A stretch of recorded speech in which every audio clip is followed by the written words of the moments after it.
New intro. So much love and appreciation to those of you who have been with me for the 2 year period plus that I've been doing this. Thank you for showing your love and support to the channel. And to anybody else who is brand new to the platform and you would like to support the channel, also you can do it by way of Patreon, Anchor, the clothing store, and also the shoe shop that is listed in the comment description below. And again, thank you to any and all of you guys who have been here to support this channel during the 2+ year period. I wouldn't be able to do what I do every single day without you.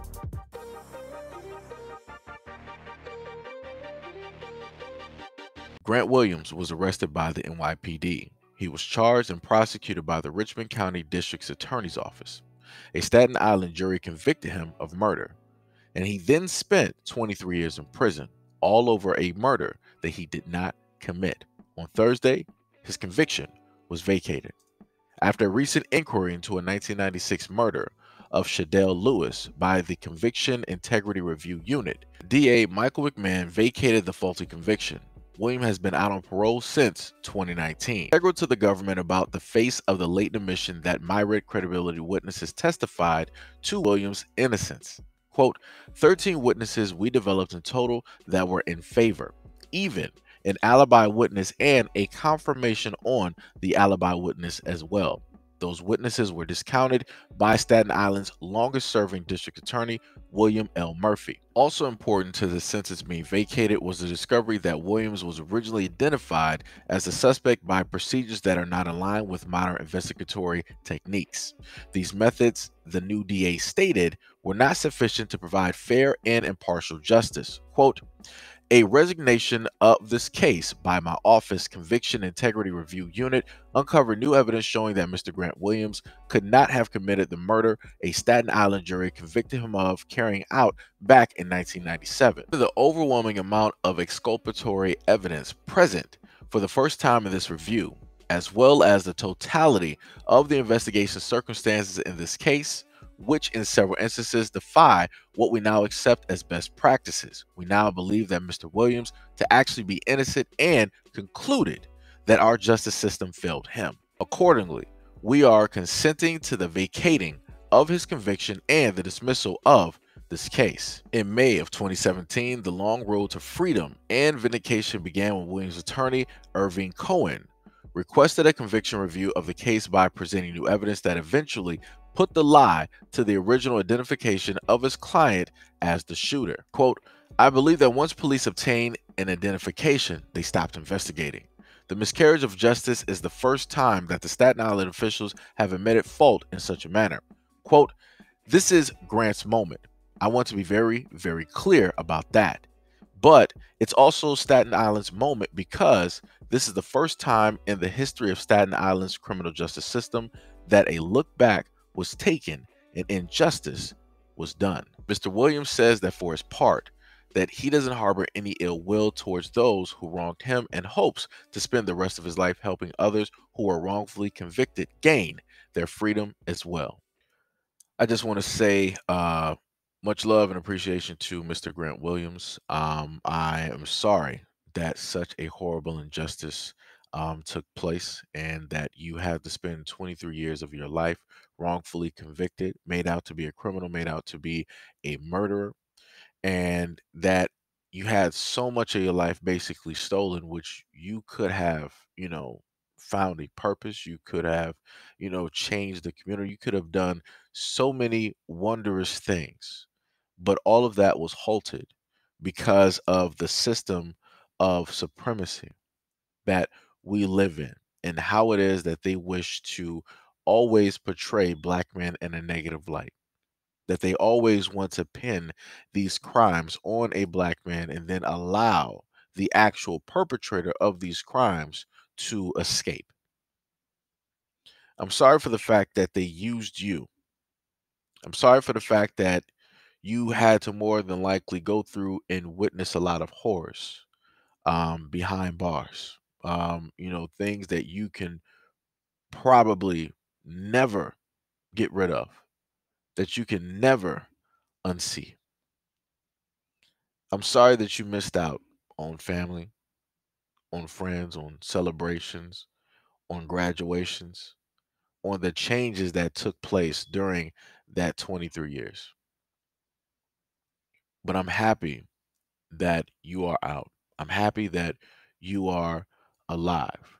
I'm happy that you went through everything that you had to go through and you proved to not only yourself, as you already knew, but to others as well that you were 100% innocent and you stayed by that.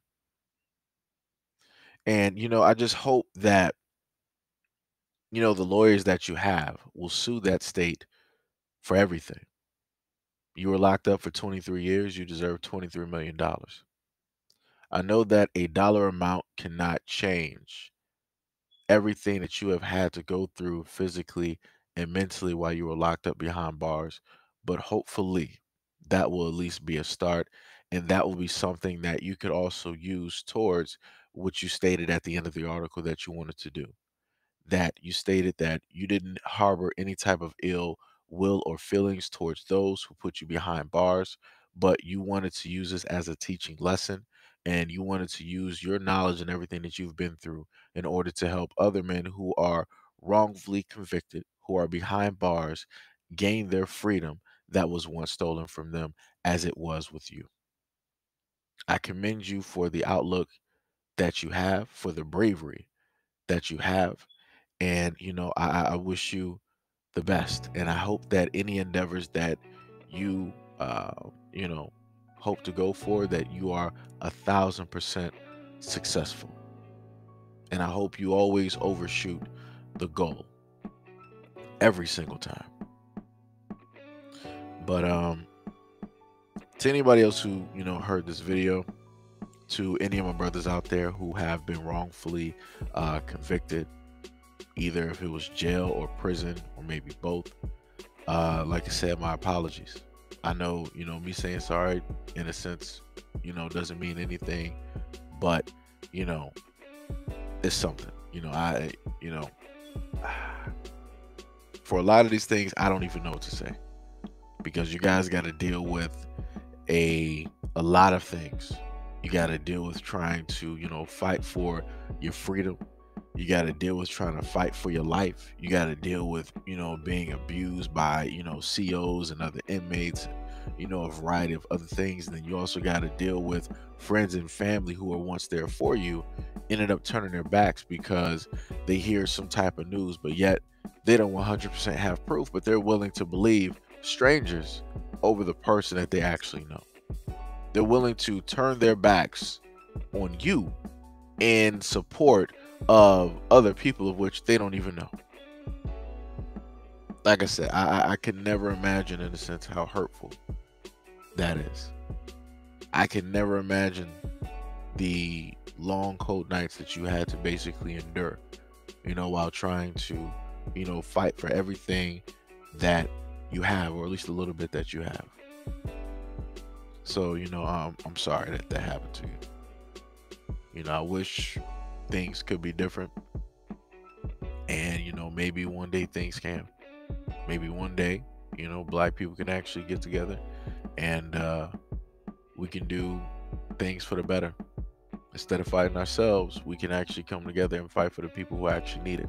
Fight for those who can't even properly defend themselves, because the system that we are in will never allow that to properly happen. So like I said before, my apologies. I just want you guys to know that, I love you, care about you, and, always keep your head up. But anyways, let me know what you guys think about this video and everything that I stated in the comment description below. And as always, peace, love, and stay tuned for the next video.